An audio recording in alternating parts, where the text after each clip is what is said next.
நகரம் டிவி நேயர்கள் அனைவருக்கும் வணக்கம். விஜய் அவர்கள் 2 சட்டமன்ற தொகுதியில போட்டியிடுறாரு.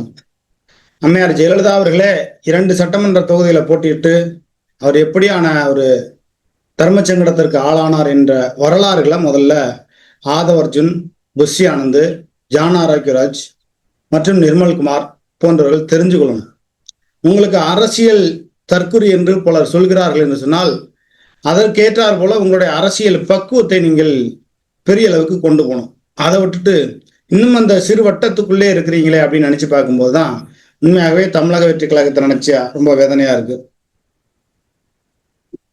தமிழ்நாட்டு மக்கள் ரசிகர் கூட்டம் அளவுக்கு அதிகமாக வருகிறது என்பதால் அதை வச்சு தப்பு கணக்கு போட்டுட்டு ஒரு 30 ஆண்டு காலத்திற்கு அரசியல் அதிகாரத்திலிருந்து ஆட்சியை பெற்ற திமுகவிடம் 120 சீட்டு 100 சீட்டு கேட்டு அப்படி ஒரு கட்சியை, ஒரு பேர் இயக்கத்தை அசிங்கப்படுத்திய விஜய் அவர்களுக்கு பெரம்பூர் சட்டமன்ற தொகுதியில நிச்சயமா அதிமுகவை சேர்ந்தவர்கள் தக்க பாடம் கற்பிக்க வாய்ப்பு இருக்கு. இப்போ அதுல நம்ம பெரம்பூர் தொகுதியை பத்தி பார்ப்போம். பெரம்பூர் தொகுதியில 2021 திமுக ஆர்டி சேகர் 1,05,267 ஓட்டு வாங்கி வெற்றி பெறுகிறார். அதிமுகவை சேர்ந்த தனபால் 50,291 ஓட்டு வாங்கி தோல்வியடைகிறார். நாம் தமிழர் கட்சி மெர்லின் சுகந்தி 19,821 ஓட்டு. மக்கள் நீதி மையம் பொன்னுச்சாமி அவர் 17,072 ஓட்டு. அமமுக லட்சுமி நாராயணன் 4,442 ஓட்டு. 4,042 ஓட்டு. நோட்டா 1,515 ஓட்டு.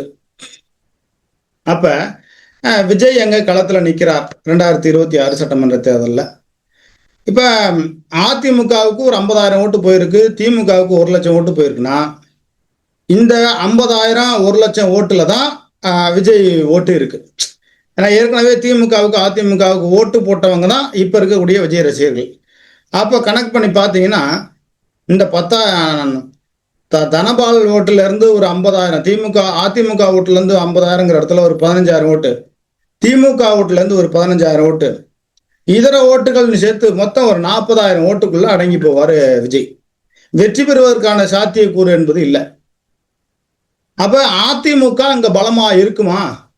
பெரம்பூர் சட்டமன்ற தொகுதியில ஒழுங்கா வேலை பார்க்கலன்னா எல்லாத்தையும் ட்ரௌசரையும் உறிஞ்சி விட்டுற மாட்டார் எடப்பாடி பழனிசாமி.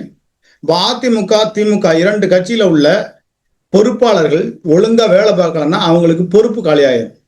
பொறுப்பு காலியாகி நடுத்தூரில் நிற்கிறத விட ஒழுங்கா வேலை பார்த்து எப்படி 2021 1,05,267 ஓட்டு திமுக வாங்கி கொடுத்து வெற்றி பெற வச்சோ திமுக வேட்பாளரை, அதே நேரத்தில் அது ஒரு 10,000 15,000 ஓட்டு குறைஞ்சா கூட பிரச்சனை இல்லை.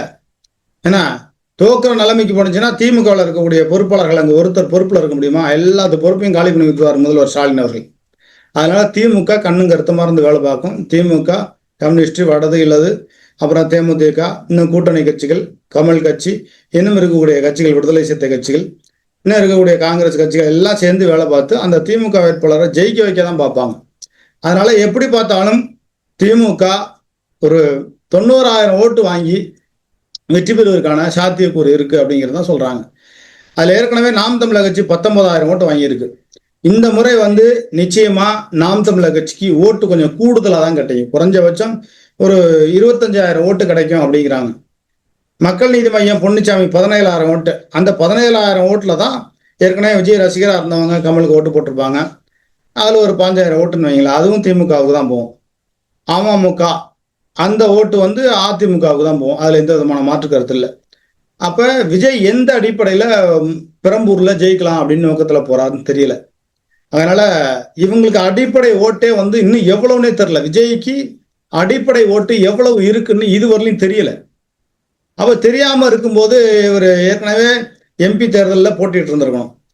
ஈரோடு சட்டமன்ற இடைத்தேர்தலில், விக்கிரவாண்டி சட்டமன்ற இடைத்தேர்தலில் போட்டிட்டு இருந்திருக்கணும். எதுலையும் போட்டிடல. திடீர்னு நான் அவங்க நம்மளை நம்பி வரலாம் இல்லையா, அவங்களுக்கு நம்ம கூட்டணி தரணும் இல்லையா, ஆட்சி தரணும் இல்லையா, அமைச்சர்ல தரணும் இல்லையா, அரசியலே கொஞ்சம் கூட தெரியாமல் இறங்கி இப்படி வினோத அரசியலை செய்து வருகிறார்கள். சரி, அது போக 2016 என்ன நடந்துச்சுன்னு தெரியுங்களா? அதிமுக வெற்றி பெற 79,974 ஓட்டு வாங்கி வெற்றி பெறுகிறார். தனபால் என்பவர் 79,455 ஓட்டு வாங்கி தோல்வி அடைகிறார். கிட்டத்தட்ட ஒரு 400 ஓட்டு வித்தியாசத்துல தான் வந்து தோல்வியை ஒரு 400 ஓட்டு வித்தியாசத்துல தான் வந்து தோல்வியே நடக்குது. சவுந்தரராஜன், அதாவது மக்கள் நல கூட்டணி சார்பா 10,281 ஓட்டு, பாஜக பிரகாஷ் 4,582 ஓட்டு, பாமக வெங்கட பெருமாள் 3,685 ஓட்டு, வெற்றி தமிழர் நாம் தமிழர் கட்சி 3,236 ஓட்டு, நோட்டா 3,167 ஓட்டு. இந்த நோட்டால உள்ளவங்க 3,167 பேர் ஓட்டு போட்டாங்களா நோட்டாவுக்கு. அதுல ஒரு 500 பேர் திமுக தனபாலுக்கு ஓட்டு போட்டிருந்தா தனபால் ஜெயிச்சிருப்பாரு 2016. அப்போ ஒரு 500 ஓட்டு வித்தியாசத்துல தூக்குறாங்க பாருங்க, எவ்வளவு ஒரு வித்தியாசம். ஆக எது எப்படி பார்த்தாலும் விஜய் கட்சிக்குன்னு அங்க அதிகபட்சமா அவர் ஒரு கட்சியோட தலைவர் அப்படிங்கிற முறையில பார்த்தா அதிகபட்சமா அவர் 20% ஓட்டே கிடைக்குதுன்னு வைங்க. அதுக்கு மேல வாங்கினா விஜய் வெற்றி பெறலாம். திமுக அதிமுக மீறி ஒரு தொகுதிக்குள்ள ஒரு 20% ஓட்டு வந்து எந்த கட்சியும் வாங்க முடியாது, எந்த கூட்டணியும் வாங்க முடியாது. அந்த அடிப்படையில் பார்க்கும்போது பெரம்பூர் தொகுதியில நிச்சயமா விஜய்க்கு தோல்வி கிடைக்கும். ஆனா 2வது இடமா 3வது இடமா அப்படிங்கிறது தான் தெரியல. நம்ம வந்து விஜய்க்கு எதிராக பேசல, அதிமுக திமுகவுக்கு ஆதரவாக பேசல, நடுநிலையா பேசுறோம். 2021 திமுக 1,05,267 ஓட்டு வாங்கி வெற்றி பெறுது அப்படின்னா அதிமுக 50,000 ஓட்டு வாங்குது. நாம் தமிழர் கட்சி 19,000 ஓட்டு, மக்கள் நீதி மையம் 17,000 ஓட்டு, அமமுக 4,000 ஓட்டு. இந்த ஓட்டுல எல்லாம் சேர்த்து 2,000 சேர்த்து போட்டு இழுத்து பண்ணாலும் விஜய்க்கு அதிகபட்சம் போனாலும் 20% ஓட்டு. அது அந்த ஒரு தொகுதியில தான் 20% ஓட்டு வாங்கலாம். தமிழ்நாடு முழுவதுமா அப்படிலாம் ஓட்டு வாங்கணும்னு விஜய் கனவுல கூட நினைச்சு போக கூடாது.